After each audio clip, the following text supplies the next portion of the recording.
the month of April, and I don't know about you, but I am not getting a tax refund. I just had to pay a bunch of money in my taxes, not to mention camp, swim lessons, my anniversary is coming up. There's just a lot of expenses in my life. So with that in mind, I wanted to share with you 5 ways that I have found that I can still be generous without breaking the bank. The holidays in December can be expensive, but I feel like springtime with Mother's Day and Father's Day and graduation and birthdays, all of these things really can add up. So I wanted to share these ideas with you, and let me know in the comments down below if these ideas are helpful to you, and if so, which ones. So my first tip is share a skill or a non-traditional asset that you already have. So in this category, I did a gift guide last year about non-toy gift ideas for kids, things that you could pick up at the grocery store or the hardware store. I've also done a 25 and under gift guide that I'll link up for you down below, but I've given things like chicken manure, you guys. Look around your house, think about the things that maybe you take for granted, but that someone else could really enjoy and benefit from, and see about sharing or giving that thing. You can do it out of the blue, or you can share these things for like a holiday or a special event. I have tons of lemons on my tree. I have compost in my garden.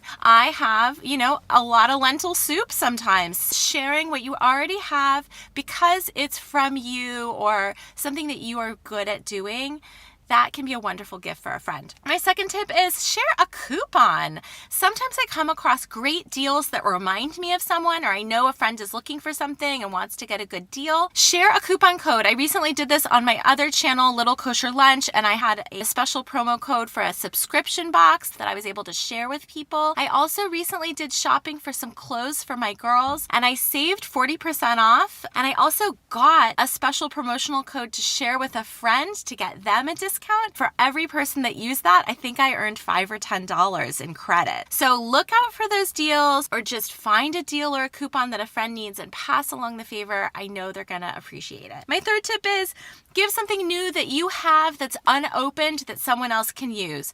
A really common example of this is when your baby outgrows their diapers and you have like a size 2 diaper and you have a size 3 baby, pass those along to someone with a smaller child than you. I also have diaper covers for our cloth diapers that we use, and I have a few extras that we never opened. And a pregnant friend of mine I was just talking to, she's expecting a baby and trying to figure out diapering, and you know what? She doesn't need to buy these things. She can just try them for free, and I'm sending these new unopened baby items to her, and I already spent the money, so that costs me nothing. Next up, bake or make something for someone. So I recently baked cupcakes for the NCAA championship. My team won. Go Hoos! I baked 24 cupcakes, and you know what? I don't need to eat 24 cupcakes. So if you're baking something, split the batch and share it with someone else. Show someone you care. This was scratch baking I was doing, you guys. When you bring a hand-baked dessert somewhere at great effort, people remember that. I have flown to Spain with this cake, so let me tell you, it's worth it. Instead of taking someone to coffee or taking someone to dinner, invite them over, because even if you're on a tight budget, I could probably guarantee you that you have enough food in the house.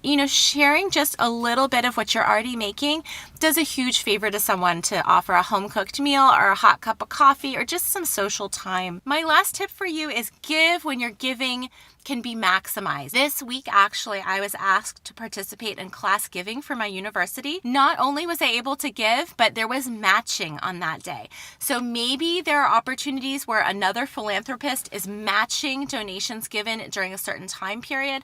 I always look for those opportunities. I know our public radio station does those giving drives. Give a little bit of money and give it when it's going to be doubled. If you work for an employer that does this, good for you. Do that year round. And if you do not have money to give, do not be discouraged. I wish I had more money I could give, but I give the gift of my time. I picked up like a random item that my teachers needed today to give to my class. Do those little things, give a skill, give your time, give when your giving will be maximized. And I know that everyone really appreciates you doing what you're able to do. And don't be sorry for it, just do what you can. And sometimes those little things that are personal and don't cost you any money are even more valued by friends and people in your life. Thank you so much for being here. Give this video a like if you liked it, subscribe down below and hit the notification bell. And as always, I really appreciate you being here. Life is really expensive, especially if you have kids and live in a big city like we do. So I appreciate any comments or tips that you can leave down below that are going to benefit other people like me and like you. And as always, I hope you have a wonderful day. Take care.